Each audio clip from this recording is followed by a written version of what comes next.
What is your career path? Welcome to Break Room Conversations. And look, we have Tatum back. Hi. Oh, welcome back. We've missed you. I miss you too. I'm sorry I've been away so long. It's been tough. And I see that you might be in Hammond, America. I'm in Hammond, USA, and loving this beautiful day. For everyone who's been wondering, uh, myself and family are alive and well, and we're lucky to miss the weather yesterday. And hearts go out to all those who were impacted by crazy tornado. Man, we never used to get that. That is a new weather event for us. So anyway, but Yes. I'm all good. Thanks for everyone who's wondering. Awesome. And Tatum right now is in Hammond at the Jumpstart program. Yep. Which leads us into introducing our guest for Hang on. There she is. Our guest, we have Courtney. Courtney, I would love for you to introduce yourself, and then we're going to tell the audience what we're going to talk about today. So tell us who you are. Where are you from? So my name is Courtney. I am a color educator at Spruce Salon in Austin, Texas. I've been here the whole time I've been a stylist, and I love it. Awesome. So today, this is a topic that's been coming up a lot lately. And now that we are, the world's opening back up again, and people are really starting to think about their careers and their journey within their career as stylists, and what more is out there for you as a stylist. So we're here to talk to you about just becoming an educator, step one, so going through the educator path, the educator program. I know Alberto has some other things to talk about. Tatum, I'm sure you're going to have some great tidbits as well. And really, Courtney, at what point, okay, first of all, how long have you been behind the chair? 6 years now, which is 6 crazy. years. Yeah. Oh yeah, that's prime time right there. Awesome. Congrats. Yeah. At what point in your career, like what year were you starting to think, I think I want to be an educator? I would say it was pretty early on. I think I was really affected by how many aha moments I had during my own education. And I love that feeling, and I just kind of never wanted it to end. So pretty early on, I would say, even when I was an assistant, I kind of knew that education was something I wanted to at least try to get into. Cool. And then, so just recently, for all those watching, Courtney did take the certified educator path, and she actually was banging on our door and managed to blow it out of the water and get certified and before anyone. So kudos to you. What hesitations did you have along the way? I would say honestly, any hesitation I had was like a personal inhibition. There was never any moment where it was like a career affected thing. It was more like, do I feel like I'm ready to do this? I got into the industry really young. I started hair school when I was 17.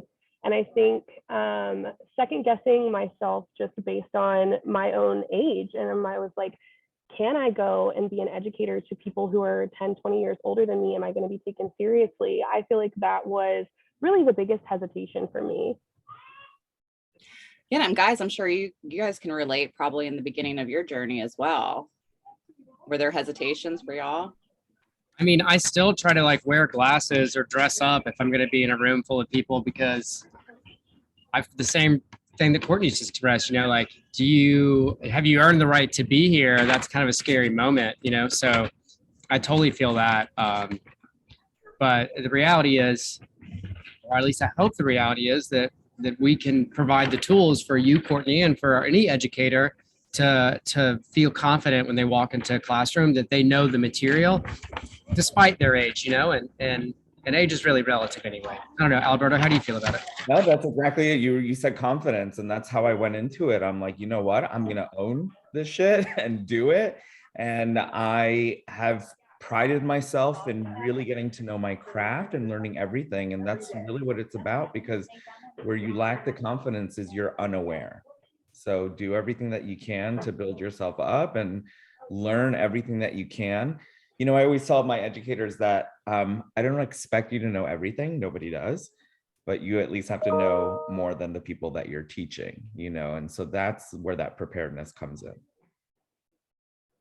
Yeah, definitely. And, you know, Courtney, did you attend, you know, have you attended education throughout the years, just different classes and stuff? And Yeah. that I find probably increased your confidence too.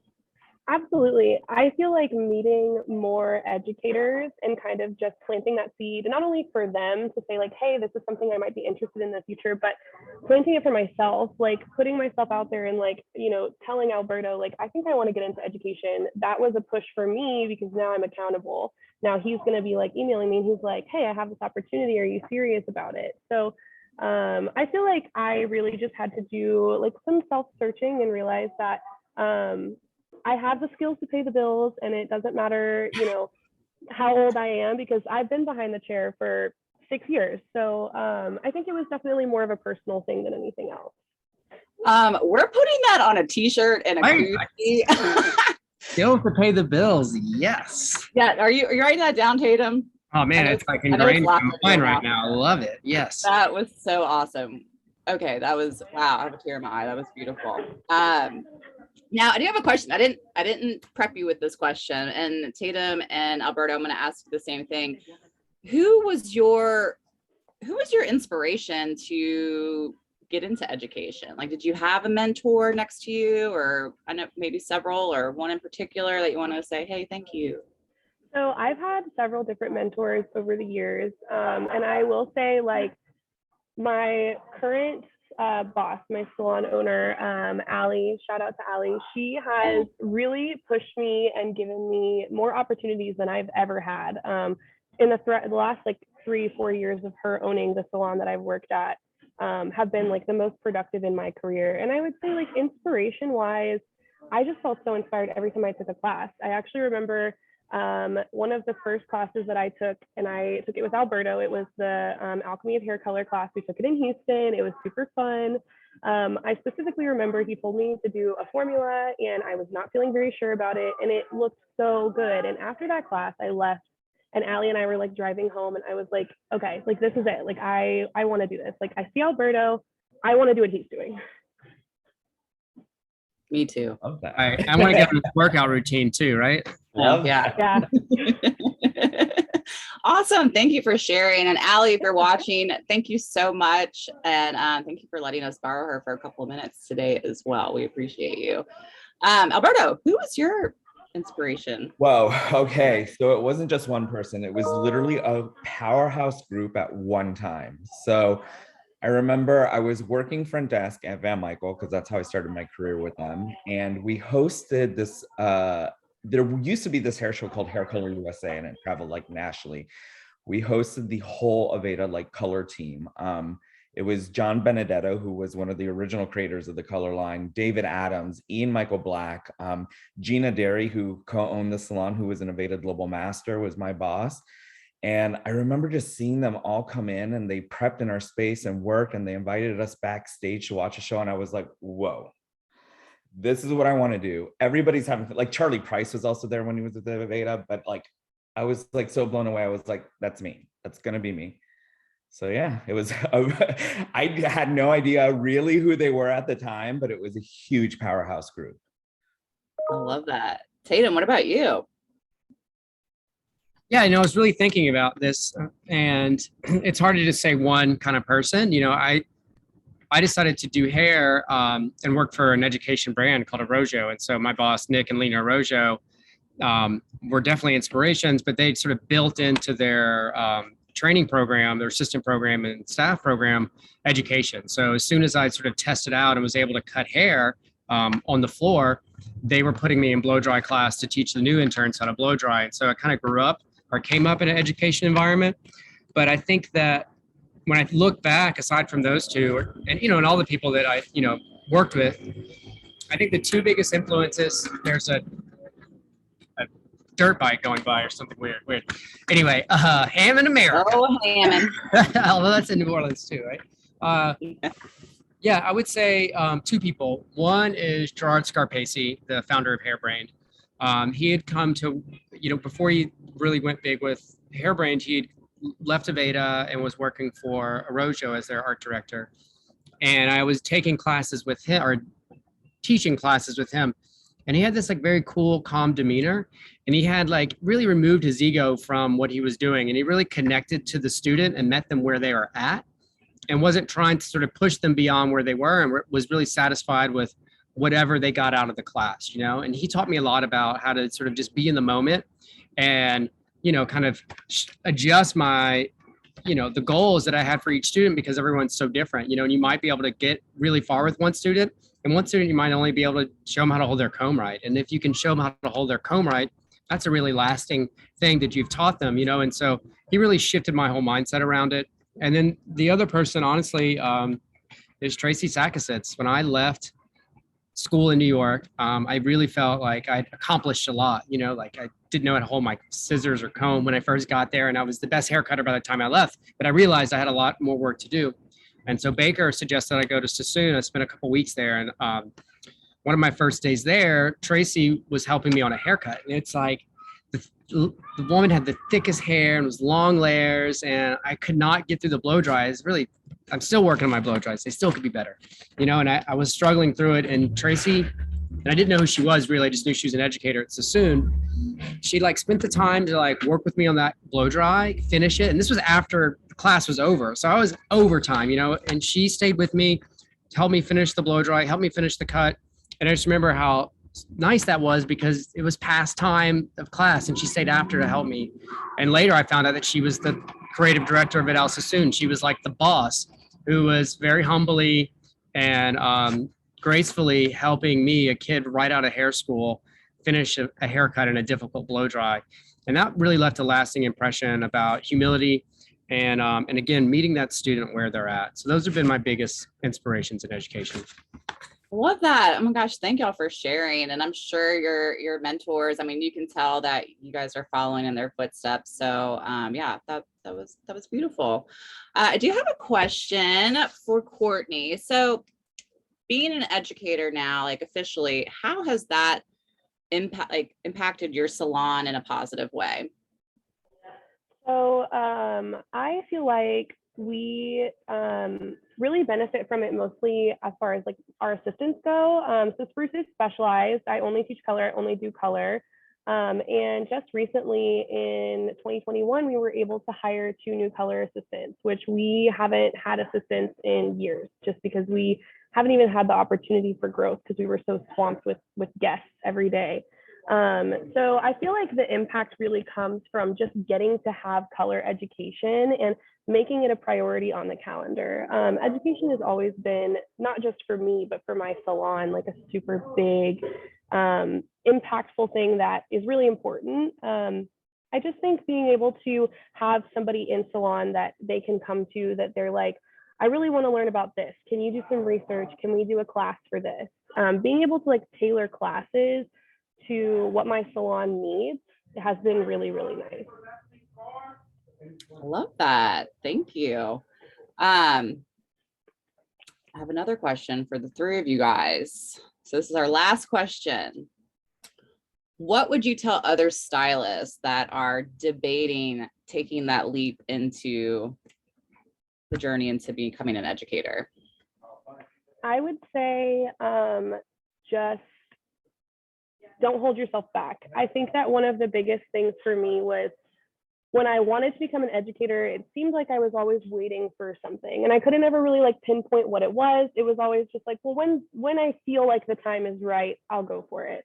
And honestly, the truth is, just like everything else in life, like there's never going to be a perfect right time. If it's something you want, you have to ask for it and you have to go for it and do the work that it takes to make it happen for yourself, whether that's making connections in your network or going out of your way to message people and just get those connections that you need to make sure that you can get on that path. Just don't get in your own way. I love that. Yeah, I mean, you definitely putting your foot forward and just go. I'm getting distracted because there is a comment from a Michaela that's on Facebook, and she said, Courtney's story is so inspiring. I'd be honored and humbled to be educated by her. Oh my gosh. She's amazing, y'all. I was gonna say, Thank you. every time she leaves a salon teaching, the reviews are amazing. So thank you very much. I think a lot of it too has to do with passion. I would say I will just tack that on to the end of what I was saying.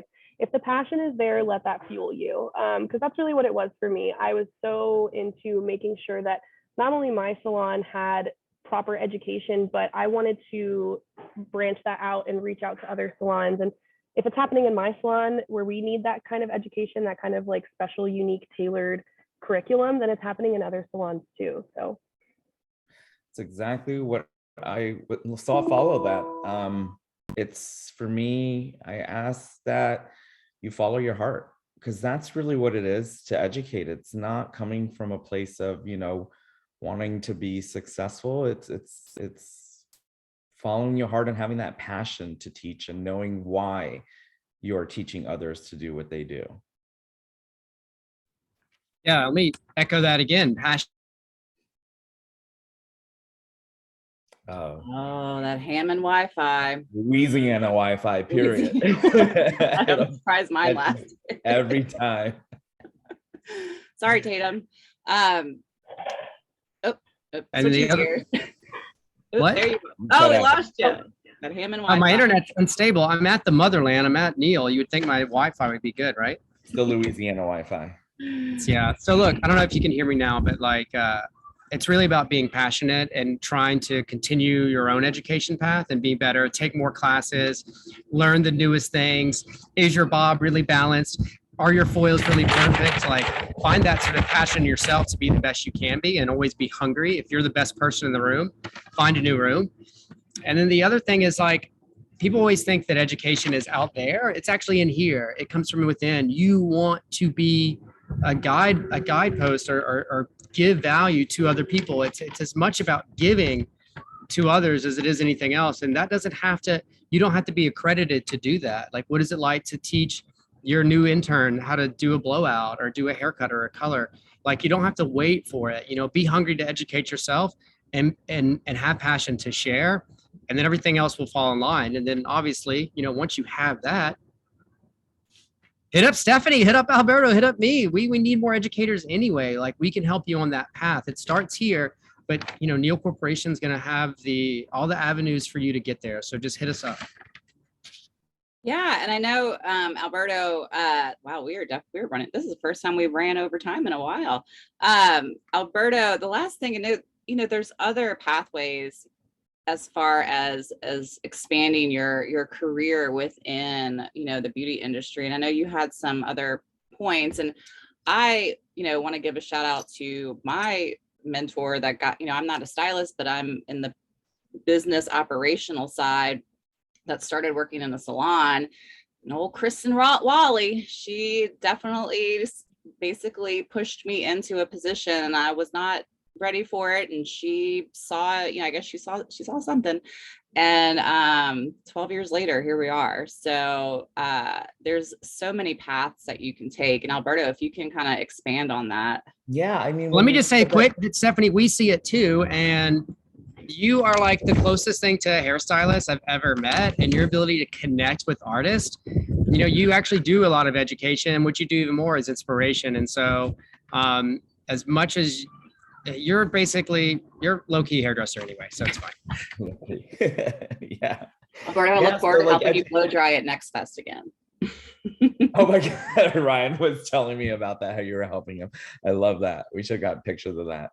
Yeah, education, there's several different ways of being an educator. It's not just, in education like that, pure and direct, but I mean, yeah, there's certified educators, there's the professional pathway. Institute educators are always a great place. But even beyond that, I mean, think about maybe becoming an SCP, a salon development partner. So, there are many, many avenues to get into teaching and touching others. Awesome. Well, that was a great closure. Courtney, thank you so much for being on today. And for everyone watching, please go follow Courtney and follow Spruce Salon. Courtney, what is your Instagram handle? It's at Color Me Courtney, and my name is Courtney, Kourtni. Ooh, ooh, ooh. Awesome. Well, thank you guys so much for being with us, and we will see y'all next week. Bye. Thank you very much. Bye. Bye.